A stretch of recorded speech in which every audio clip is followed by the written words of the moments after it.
In this talk, I want to unpack a little bit of the divine movement of the Lord, the Spirit, in the fog of this pandemic,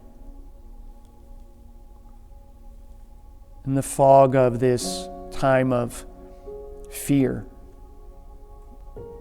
Rule 2 is just beginning to recognize, for those of you that are really purifying your mind and your heart, you're actively present to the Lord to the best of your ability, not willfully distracted, not willfully distracted.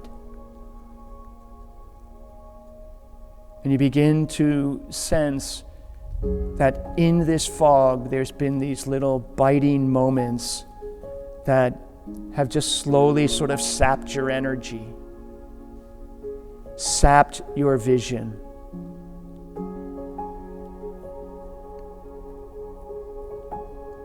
And St. Ignatius says that this becomes sort of a troubling experience of the heart. It just creates that agitation. It creates that awkwardness. It creates that, now I can't shake hands, or now I can't embrace my brother or sister. And I liken that to the very experience even of God, where we don't exactly know how to greet the Lord. What are we asking Him for? What are we asking Him to do for us? It's just this awkwardness. And we haven't developed the new language or the new emotion, so to speak, of the elbow bump that sort of brings a smile that says, I know you understand me. Father Gallagher in his book says the predominant question in this rule is, how can you? How can you overcome it? How can you fight each day? And remember, you rise each day and give God your best. Give God all that you have. There must be a determined effort to rise from good to better. To what? In the service of God. Every day, the daily decision to set aside that heaviness of heart, that heaviness of your body, and move forward in the service of God. Because serving the Lord must be a delight.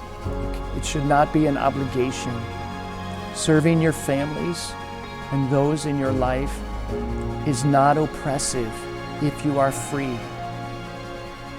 If you are free and you don't allow yourself to become their servant, but you serve with joy. There is a gigantic difference between serving and becoming the servant.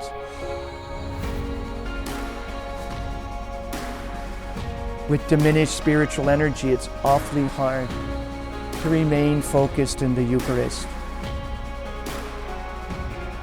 But that's the whole point of this pandemic, maybe. So that you remain more profoundly desirous of Christ.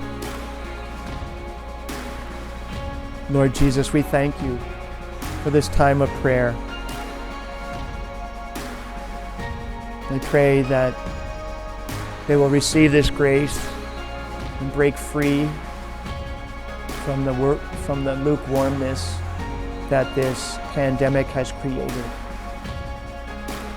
Liberate us, Lord, with our will and our determination to be free, all for your glory.